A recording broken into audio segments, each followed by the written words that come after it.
Welcome back, everyone, to Let's Talk Business South Carolina. I'm here with my first guest today. My first guest is John Kyle. John is the Vice President of Commercial Business Development in the Greenville and Spartanburg areas for Community First Bank. And as I said when we came on the show, the banking industry is crazy competitive here in the upstate. And Community First and John has his work cut out for him to kind of work through all of those waters. And so, John, let's talk about that. How are you, my friend? I'm doing fantastic. Thanks for having me on. Well, you're very welcome. It's good to have you here. And before we get into business, let's talk a little personal stuff. And before we get too far, I'm going to talk about what we talked at the outset, or what I mentioned. You are a 7th degree black belt, and you owned 3 martial arts studios in the past, correct? I did. You know, martial arts was a huge passion. I was one of the people where when they said, follow your passion, I said, okay. Right. Back in 1982, I finally got, my parents finally let me start taking martial arts lessons. And it was from my older brother's friend who was a black belt at the time. So he kind of started teaching me a little bit in the basement. And then we were finally able to start going to his dojo, his traditional taekwondo that I started in. Yeah. And by the way, everyone was kung fu fighting back then. So that was Great song from the 70s. You know who sang that? No. Guy named Carl Douglas. I can't believe I know that, but I bet you one of your favorite movies was The Karate Kid. Oh, absolutely. Yeah, I love that. Oh, Mr. yeah. Miyagi? Enter the Dragon. Oh, man, Yeah. that was great stuff. So I started in that, and I instantly fell in love with it, had a passion for it. When I was 16, I switched over to what they called American Karate at the time, which was more kickboxing, Right. and fell in love with that, too, and I stuck with that, and the gentleman who was my master instructor then was my master instructor all the way through.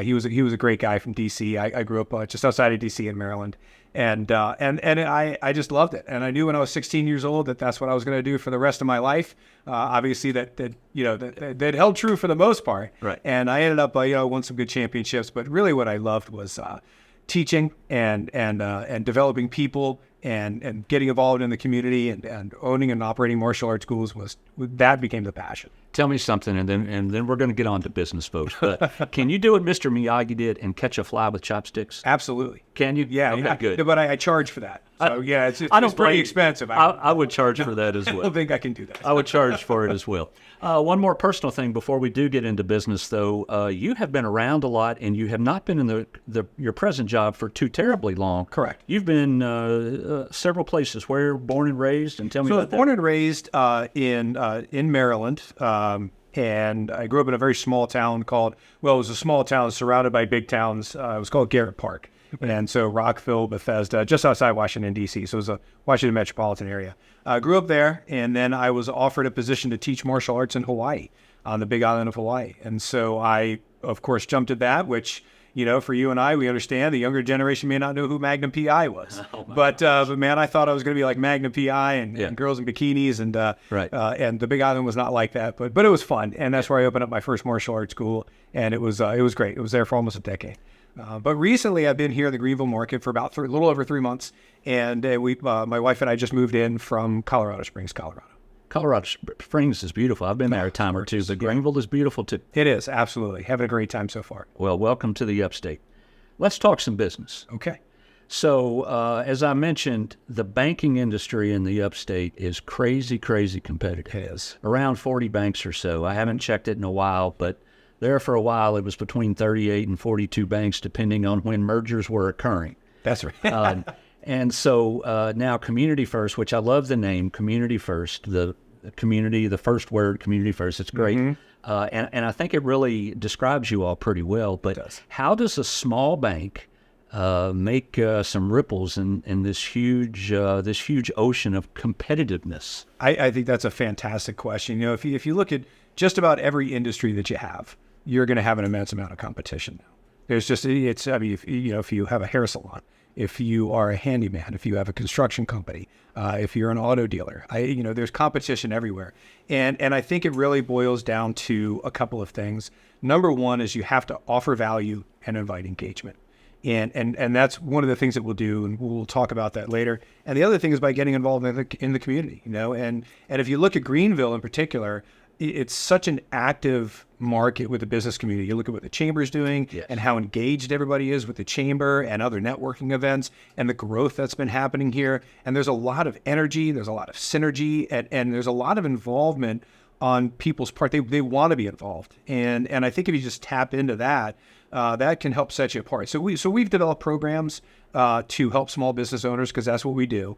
That's what, not only what we do. Obviously, we help the consumer side, but as far as business goes, we look for ways to help them grow. And as a former small business owner myself, I know full well the pain that a lot of small business owners can go through when it comes to taxes, advertising and marketing, financing, working capital, employees, leadership. Whatever it is, I get that. And so we've created a program that can help them with that. So it's really nice to be able to do that. So that's actually, the difference is, I think when you look at the really big banks, is they're going to serve tons of people, and we're not. We're going to get very focused in on who it is we're going to help and how we're going to help them. Yeah, depending on who you are and what you need, sometimes a small bank is much better for you than a large bank. And, I also know, because I have started my own business, and you're watching it right now.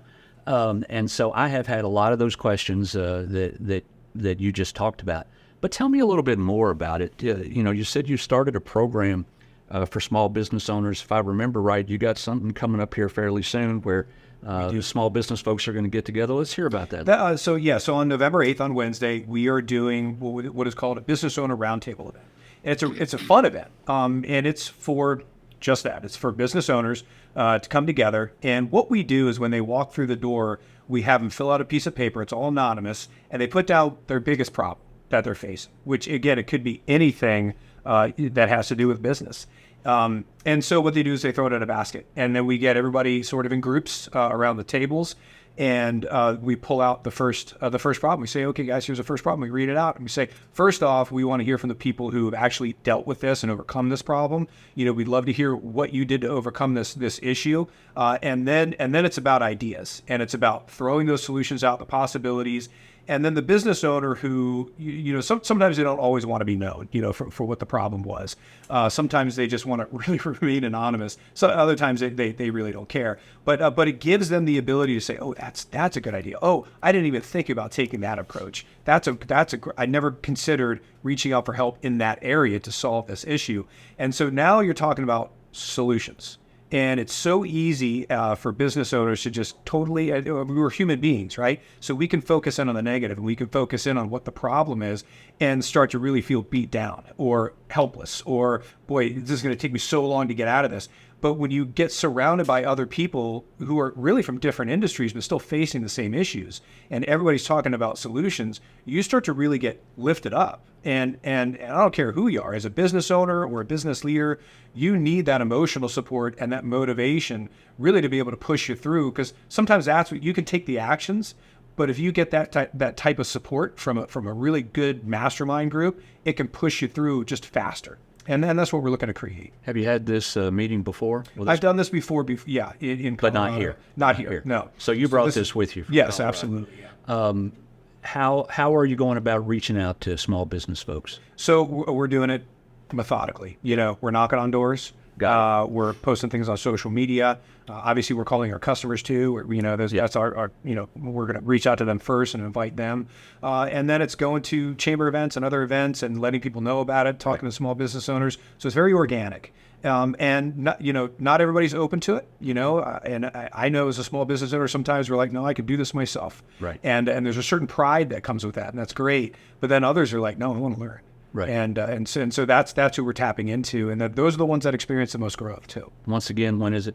That's going to be November 8th, Wednesday, November 8th at 5 o'clock. And it's going to be at our Greenville location. So this is one of the ones that's going to be in person. And it's kind of important for this type of an element, this type of a structure, to have an in-person feel to it. A lot of the other ones that are coming are going to be more virtual based.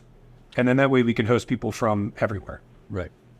It's really interesting. I will do my best to be there, as a matter of fact. I like the sound of it. So I would encourage you, if you're watching the show or if you're listening to the show on the podcast, we'll make sure that we have the information up on the screen for you to be able to contact John in the bank. And if you're a small business owner, I encourage you to go. So let's get back to the competitiveness. If I had to guess a couple things or write down a couple things that I think banking is all about, one of them is customer service, for sure. Yeah. Especially the smaller bank as it compares to larger banks. And then on the same type of thing, it's relationships, right? Absolutely. I grew up in a really small town in central Kentucky. And the banks were small, and we knew the bankers, and they knew us. And boy, do I miss those days. You're not alone. Yeah. Banking has definitely changed. The industry has changed. We have, I've worked for the larger banks, and this is actually my first go around with a community bank. And I love the aspect of it. I love the feel of it. I love the structure of it. I love the availability of the bankers. So for instance, here's a great differentiator that I never knew as a business owner. And I certainly didn't know in banking. And I didn't know until I got to a community bank. When you come in and you're looking for the money, you have to supply all the financials. That's all it's done by. And very good reason, right? I mean, if you look at a lot of the banks, they're so busy, they're inundated with requests. And so they have to make sure that they streamline their systems. With us, we're not trying to get everybody in through the door. We're not concerned with that. That's not our focus. That's not our goal. We want business, obviously, just like any business. We need to generate revenue, but we want to do it in such a way that we're doing the right thing. So we actually have a committee. So if you were to apply for a loan, and let's say you're asking to borrow, I don't know, let's say $250,000 for the loan. And we're running the financials, and it's kind of iffy. And then what we have to do is we actually say, okay, well, what can we do to make this work for them? And a lot of times, if it's borderline, we'll take it to a committee. And when we're talking to the committee, what I can do is I can talk to them. I don't have to talk to policy or procedure. I talk to them. And I say, listen, let me tell you about this business. Let me tell you about the business owners. Let me tell you what they're doing in their community. Let me tell you what they're doing for their employees. And let me tell you how this affects everybody within this 5-mile radius and the difference that this money is going to make in the life of the business and in the life of the people that it affects.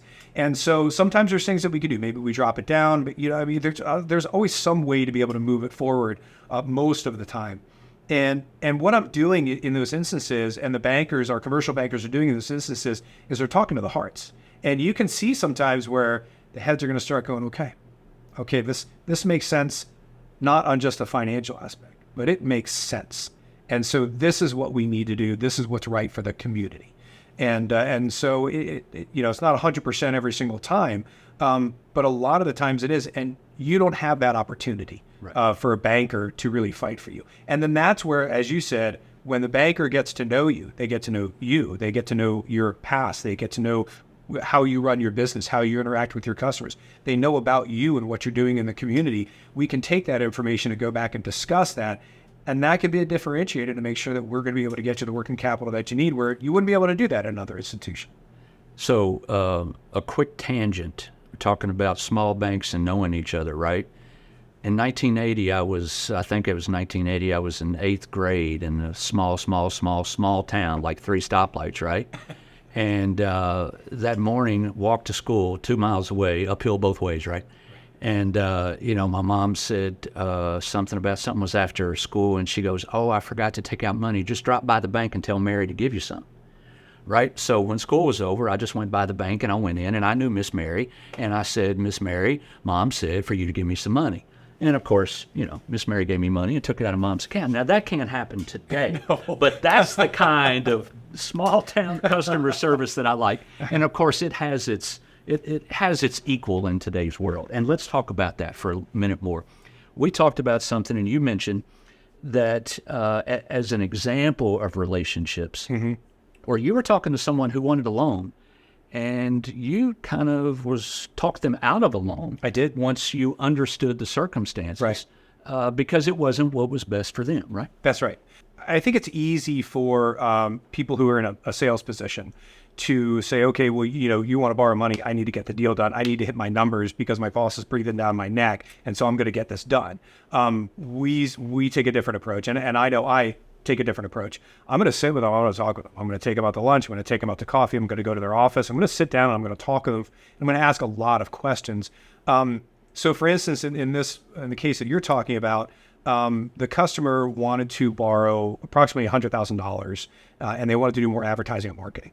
And so I said, okay, great. But something in the back of my head was, telling me something's a little off. And so I asked him, I said, for about the past 2 years or so, you've been doing a lot of marketing. How much have you already spent in advertising and marketing? And I can't remember the numbers offhand, but it was a good amount.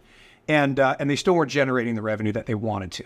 And I said, okay, so there's something off, right? And I said, okay, well, walk me through this. And their structure for their business was they would spend the money in advertising and marketing. They would then get the inquiry, whether that was an email or phone call or, however it was that the prospect was reaching out to them. And then from that inquiry, they would have to set an appointment. And from the appointment, they would then have to see if they could onboard a new customer. I said, okay, so let's, out of all the advertising, how many calls did you get? Let's just break it down per month. What's the average? Okay. Now from those calls, right, those inquiries, how many appointments did you set? And from those appointments or conversations that you had, how many became customers? And it was like the numbers just dropped off a cliff. As soon as they would talk to the person or the prospect, and then the number just dropped off a cliff. And so between them talking to a customer and them being able to onboard them and generate revenue, there was a giant gap. And I said, listen, I don't think you need money for advertising and marketing. I said, I think you need to learn how to sell your product. I said, there's a big gap there. And so the need isn't, you don't need more money to do exactly what you've always been doing. And I didn't say that to him, but the definition of insanity is doing the same thing over and over again, expecting a different result, right? So just by going through that simple process, I was able to pinpoint exactly where the challenge was and what they needed. And it wasn't something that we could help with. And so, but I was able to direct them, to a couple of places where they could get the sales training for both themselves and the staff. And then they were able to generate the revenue. And then, because if you think about it, when a business owner comes to you and they say, I need $50,000, I need $100,000. Okay, well, why don't you just sell $100,000 more of your product or service, right? Because that would probably solve the problem. And so with that, I knew that, they didn't need me, they needed something else. And I knew I wasn't going to do the deal because we're going to give them $100,000. And then in about 12 months or so, they're going to be in the exact same problem or the exact same situation, and they wouldn't be able to pay us back. Right. And so it's not good for us, and it certainly wasn't good for them to put them in that same position. Right. That's good stuff. That's relationship building. And I would assume that is the type of advice and guidance in part that will come out of the Small Business Roundtable. Absolutely. That is coming pretty soon. Yeah, you bet. All right. John, I appreciate you joining us. Absolutely. Thank you. It was good to see you. Folks, that is John Kyle. He's Vice President of Business Development for Community First Bank for the Greenville and Spartanburg areas. We're going to take a quick break, and then I'm going to come back with Andy Carr, who is the CEO at SCMEP. But before we do, it's time for another pro tip, and this time it's from our wealth management advisor, and that is Jeff Froman. He is with Thompson & Froman, and they are a financial advisory practice of Ameriprise Financial Solutions. Don't go anywhere, folks. We'll be back in 60 seconds.